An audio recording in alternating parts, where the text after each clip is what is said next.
मित्रों, नमस्कार। आज मैं आप सबके सामने अपना एक संस्मरण प्रस्तुत करना चाहता हूँ, जो कुछ वर्ष पूर्व के घटना पर आधारित है। दोपहर की बेला थी। मैं अपने छोटे बेटे ऋषभ के साथ उसके एक आवश्यक कार से लखनऊ के प्रसिद्ध पत्रकारपुरम चौराहे के लिए रवाना हुआ। कार मैं ही ड्राइव कर रहा था। हालांकि ऋषभ को भी कार चलाना बखूबी आता है, फिर भी मुझे उसकी ड्राइविंग हमेशा कुछ अधिक तीव्र लगती थी, जिस कारण उसके साथ होने पर भी मैं ही गाड़ी चलाता था। लखनऊ नगर का वह प्रसिद्ध चौराहा हमारे घर से मात्र 1 किलोमीटर की दूरी पर है। केवल 10 मिनट में ही हम दोनों वहां पहुंच गए। अपनी कार को विधिवत पार्क करते हुए हम दोनों उससे बाहर निकले और एक मोबाइल शॉप में प्रविष्ट हुए। कुछ जानकारियां प्राप्त करने और बेटे का मोबाइल मरम्मत के लिए देने के बाद हम दोनों कार के पास वापस आए और उसमें बैठ गए। इस बार भी कार की ड्राइविंग सीट पर मैं ही बैठा।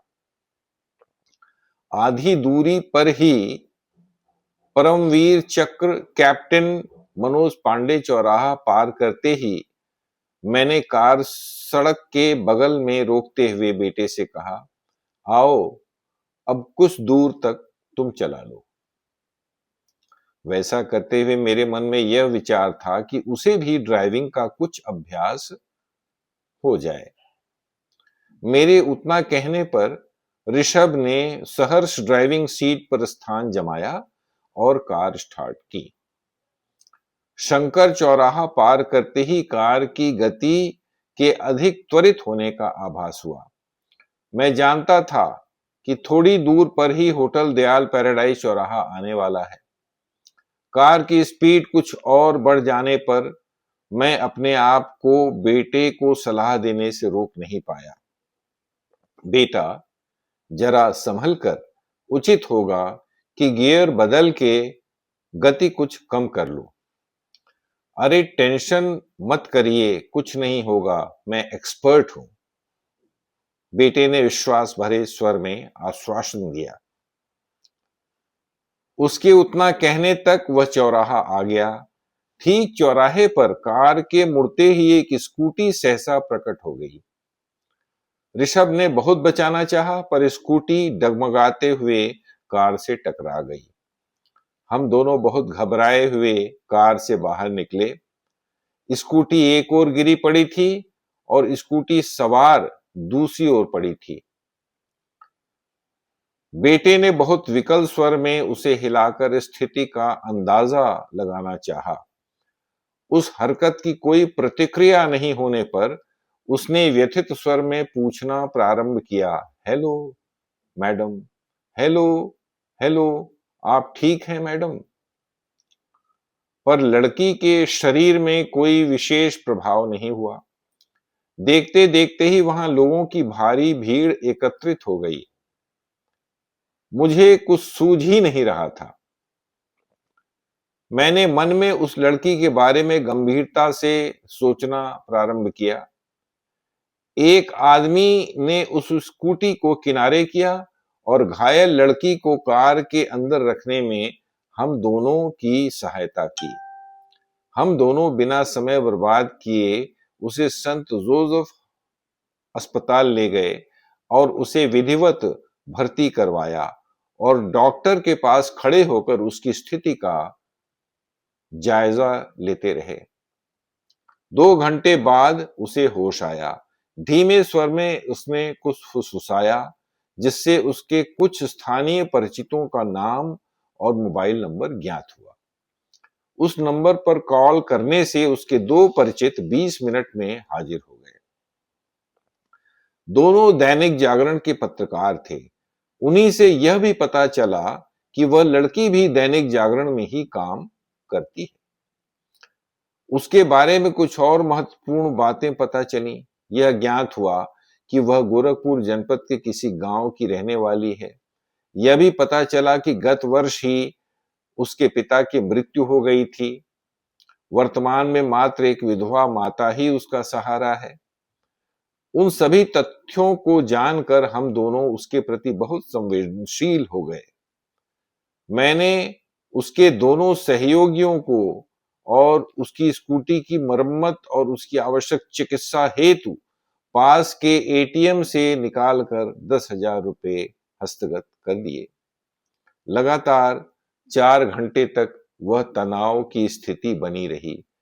पुलिस अभिरक्षा से लेकर कारागार प्रवेश की संभावनाएं उभरती रहीं। उस लड़की अनामिका के बारे में भी चिंता बनी रही। चिकित्सक ने बताया कि हेलमेट पहनने के कारण उसके शीश पर कोई घातक चोट नहीं लगी है। उसकी स्थिति में पर्याप्त सुधार होने पर हम दोनों कार से घर वापस आए। इस बार कार मैंने चलाई।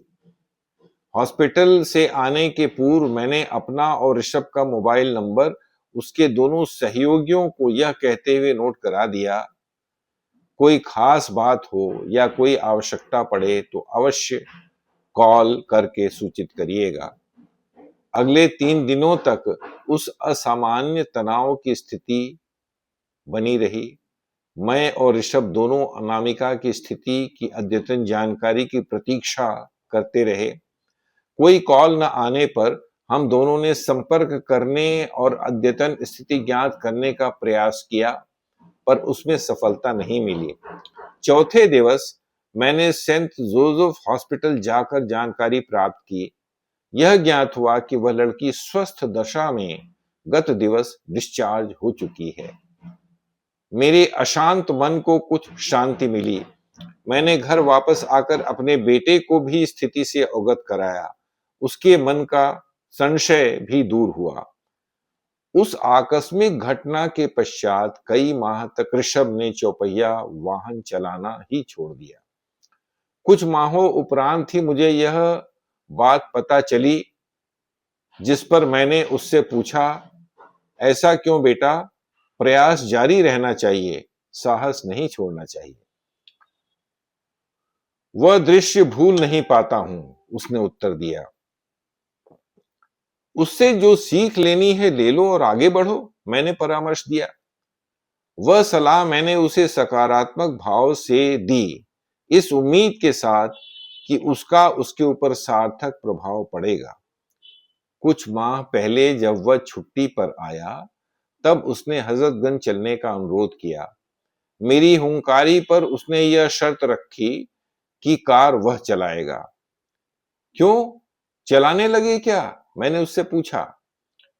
मुझे अपने मन में कुछ भय तो अवश्य लगा, पर मैं उसे हतोत्साहित नहीं करना चाहता था। अतः मैं चुपचाप कार में बैठ गया। उस दिवस उसने पूरे 1 घंटे तक ड्राइविंग की, जिसका मैं कार में इत्मीनान से बैठकर पूरा आनंद लेता रहा। मुझे इस तथ्य का पूरा आभास हो गया कि कई माह पूर्व की आकस्मिक घटना ने उसके चौपहिया चालन कौशल को निखारते हुए उसे पहले से बहुत अधिक सजग, संवेदनशील और उत्तरदायी बना दिया है। वह मानव जीवन के आकस्मिक तथ्यों में पोषित अनूठे प्रभाव का द्योतक था। ये था मेरा एक संस्मरण। आज के लिए बस इतना ही। कल पुनः किसी अन्य रचना के साथ उपस्थित हो जाऊंगा। तब तक के लिए पुनः नमस्कार और विदा।